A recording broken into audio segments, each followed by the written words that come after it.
Hello everyone, once again welcome you. और आप अगर ये वीडियो हमारे ग्रुप पर देख रहे हैं, हमारे ऐप पर देख रहे हैं, तब भी आपका बहुत बहुत स्वागत है। और अगर आप ये वीडियो हमारा यूट्यूब चैनल पर देख रहे हैं, तब भी आपका बहुत बहुत स्वागत है।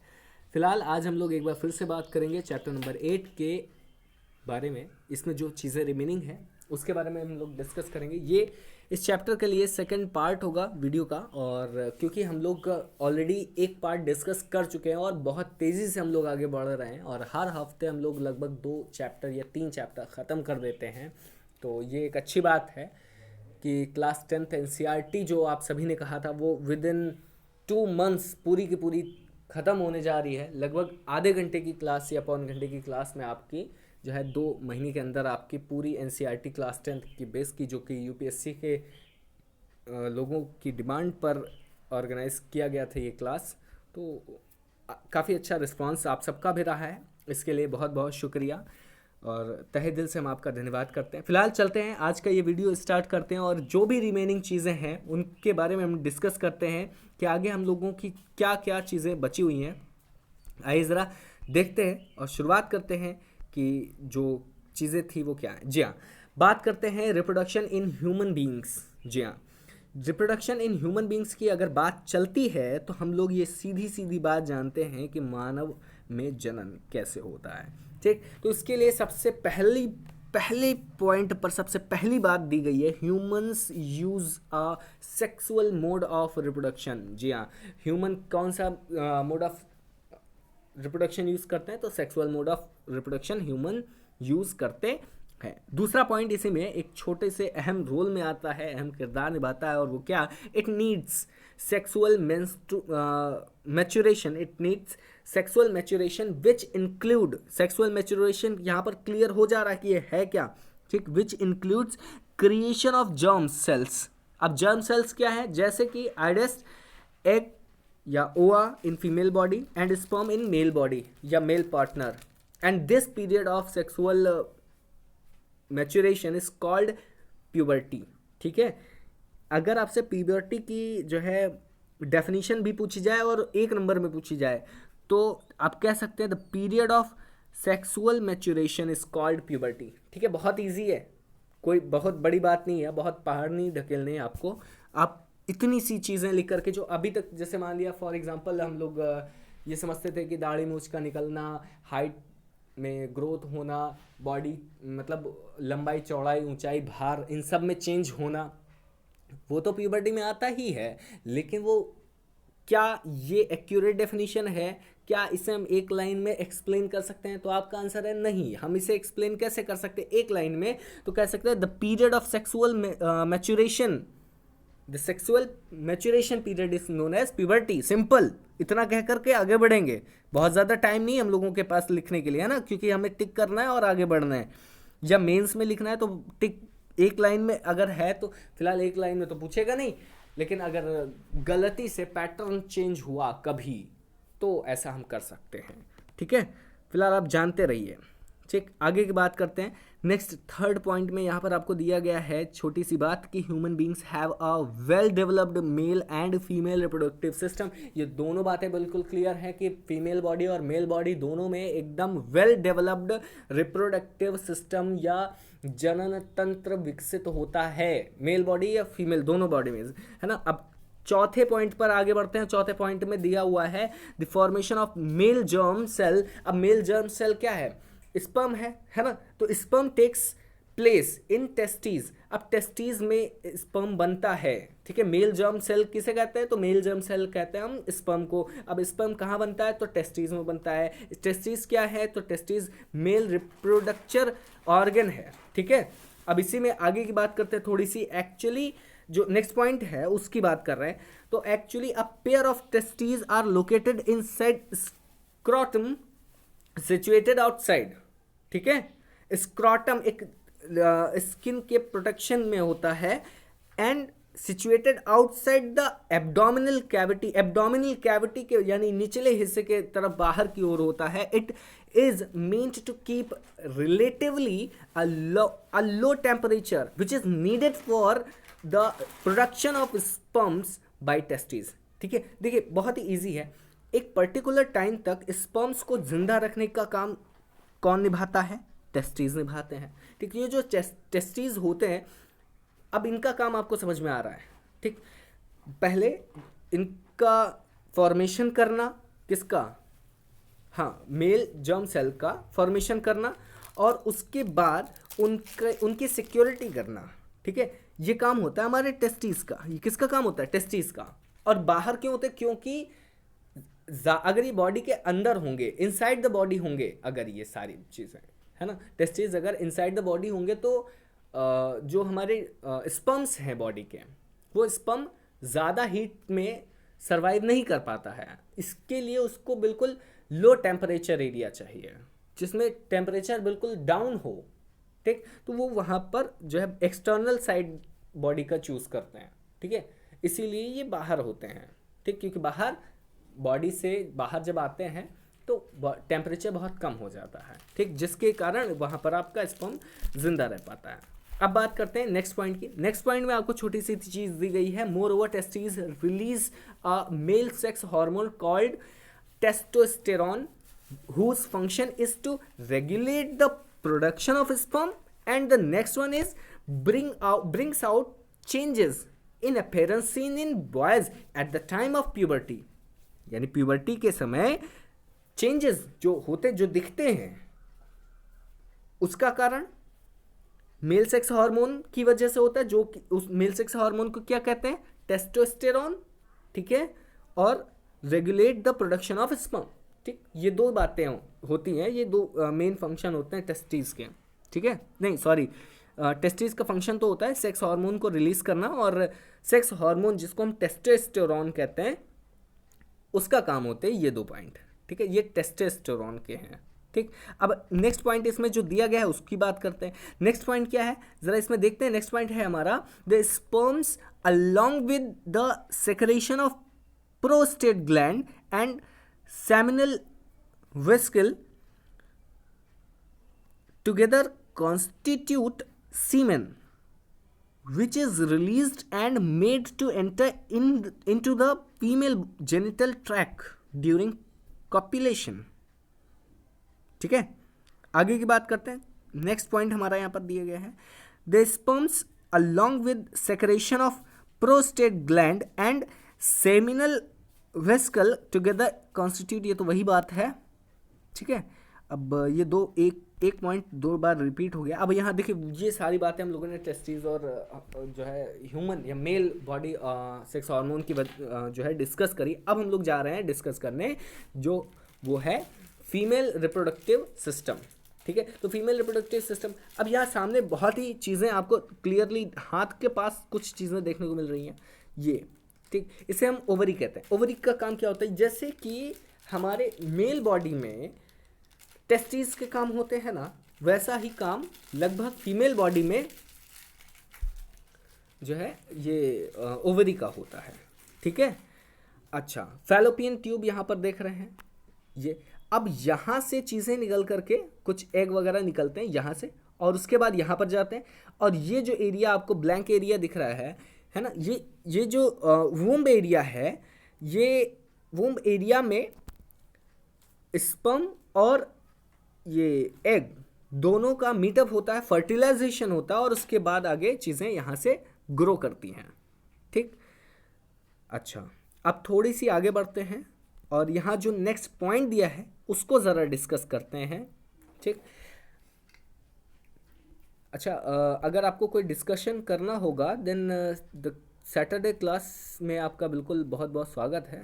ठीक है, इसके बारे में और भी डिस्कशन हो सकता है, मुझे ऐसा लगता है, क्योंकि अभी बहुत सारी चीज़ें ऐसी हैं जो यहाँ पर कम टाइम में इग्नोर करके आपको आगे बढ़ाया जा रहा है।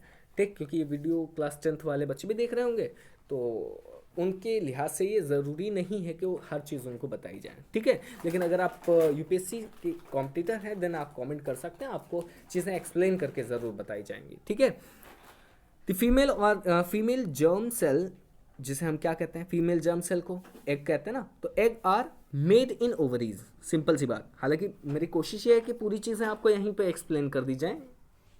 यहाँ पर पॉइंट्स जो दिए गए हैं उनमें आपको लगभग चीज़ें एक्सप्लेन फॉर्म में मिलेंगी, ठीक है, एक्सप्लेन फॉर्म में आपको सारी चीज़ें लगभग मिल जाएंगी।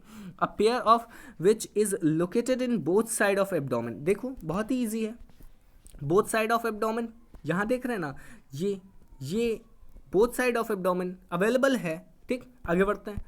अब यहाँ पर जो नेक्स्ट पॉइंट है वो क्या है, when a girl is born the ovary already contain thousands of immature eggs, ठीक। अच्छा, जो तीसरा पॉइंट है उसमें क्या कर रहे हैं, at puberty some of these egg start maturing, one egg is produced every month by one of the ovaries, ठीक है। अच्छा, अब आगे की बात करते हैं।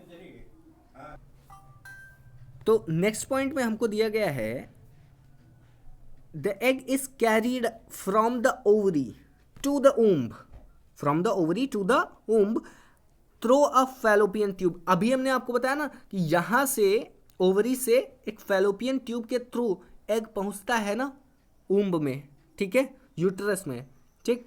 दीज टू फैलोपियन ट्यूब्स, एक इधर से होता है और एक इधर से होता है, ठीक है, कुछ इस तरीके से, ठीक। अच्छा, जस्ट मिनट। अच्छा, तो एक मिनट,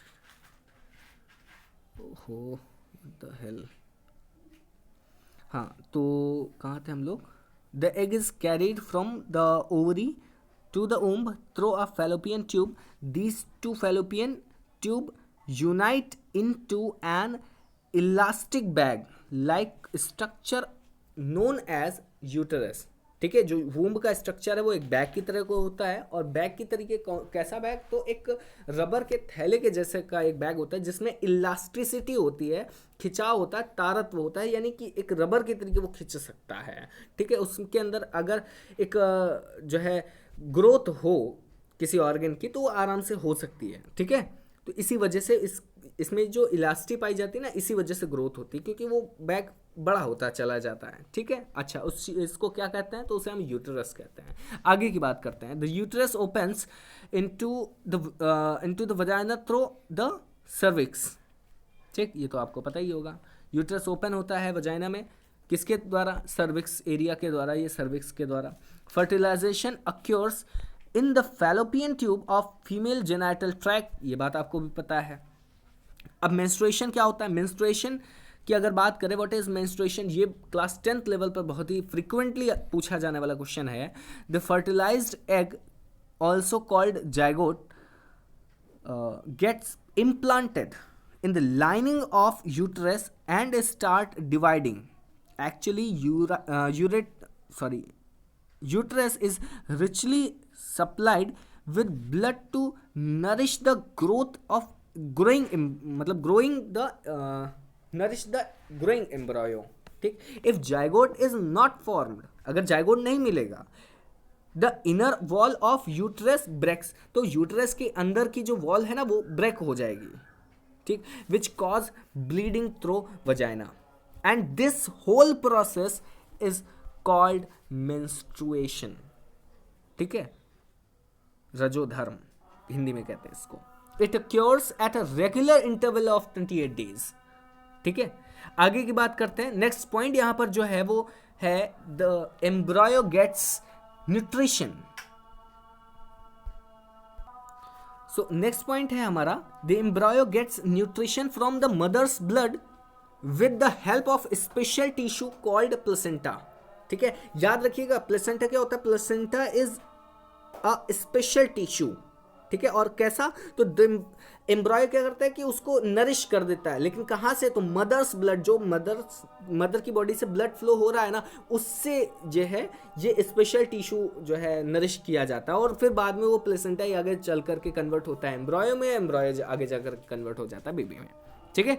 ये सारी कुछ चीज़ें आपको दी गई हैं यहाँ पर, ठीक है। अब गेस्टेशन पीरियड कितना होता है, तो अगर हम गेस्टेशन पीरियड की बात करेंगे तो उसमें हमको क्या मिलेगा, उसमें हमको मिलेगा the child is born as a result of rhythmic contraction of muscles in the uterus after 9 months as well as 36 weeks as well as कितना लगभग 280 डेज होता है शायद, है ना, अब देख लीजिएगा कुछ, है ना, मुझे थोड़ा सा डेज में कुछ कन्फ्यूजन है, आई टेल यू।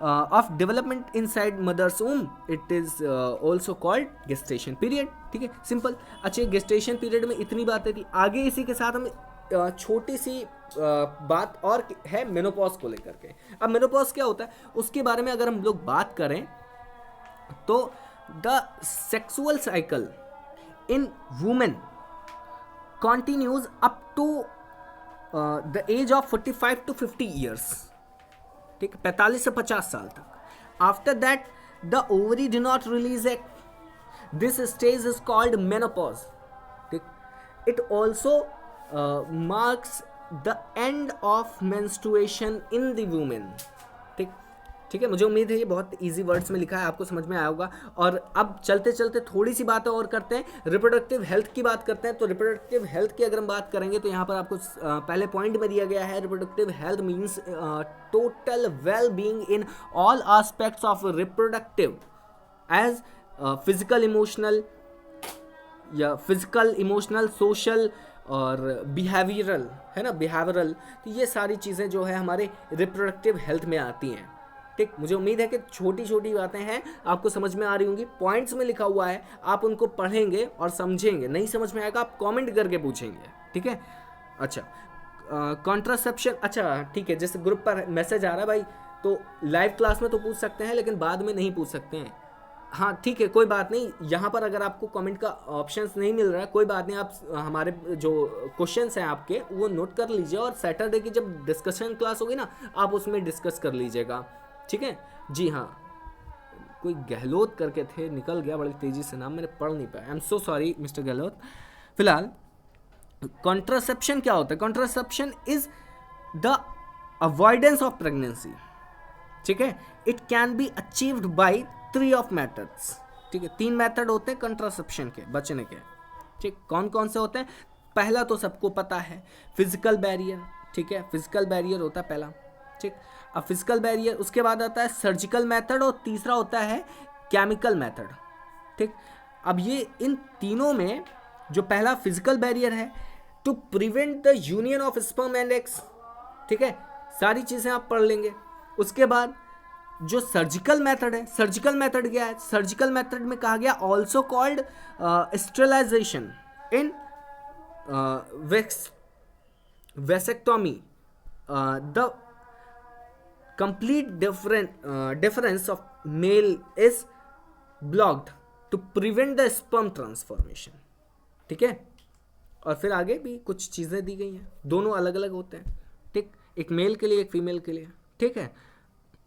अब यहाँ पर आपको तीसरा मेथड जो है वो केमिकल मेथड है। केमिकल मेथड क्या है? Chemical method oral contraceptive method कहते हैं इसको, तो ओसीज कहते हैं, which has the changes the hormonal balance to check the egg release in females, ठीक है, and it cause the side effect। ये सबको पता है कि भाई साहब इसके साइड इफेक्ट्स होते हैं, ठीक। अच्छा, एक बात और कि जो हमारा सर्जिकल मेथड है उसमें कुछ चीज़ें आपको यहाँ पर थोड़े से पढ़ने हैं, वो चीज़ें आप पढ़ेंगे, नहीं समझ में आएगा आप जो है कमेंट करके बताइएगा, उस पर आपको अलग से बता दिया जाएगा। ये सैटरडे की क्लास के लिए उसको तैयार रखिएगा, ठीक। चलिए इसमें से कुछ एक पॉइंट डिस्कस करते हैं और उसके बाद चीज़ों को ख़त्म करते हैं।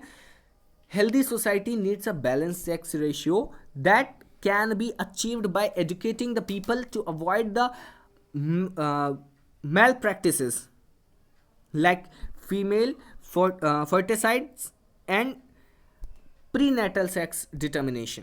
Understand what I want to से?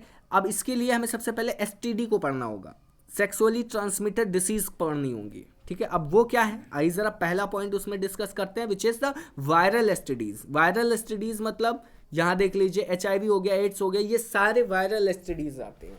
और दूसरा आता है बैक्टीरियल एसटीडीज। बैक्टीरियल एसटीडीज में 2 चीज़ें मेनली आती हैं, ठीक है।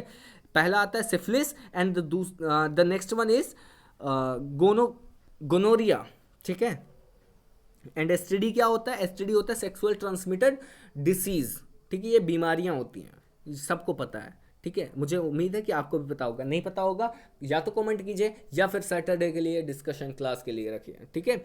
STDs are communicated during unsafe sexual contact, ये आपको जो है बिल्कुल पता है, ठीक। अब फिलहाल अभी के लिए तो चैप्टर को क्लोज करते हैं यहीं पर, लेकिन सैटरडे के लिए इस चैप्टर के क्वेश्चन, सैटरडे को 2 क्लासेस होंगी आपकी, पहले तो 7th चैप्टर के लिए और दूसरी होगी 8th चैप्टर के लिए, और इट माइट बी पॉसिबल कि 9th चैप्टर भी लगभग हम कोशिश करेंगे ख़त्म हो जाए।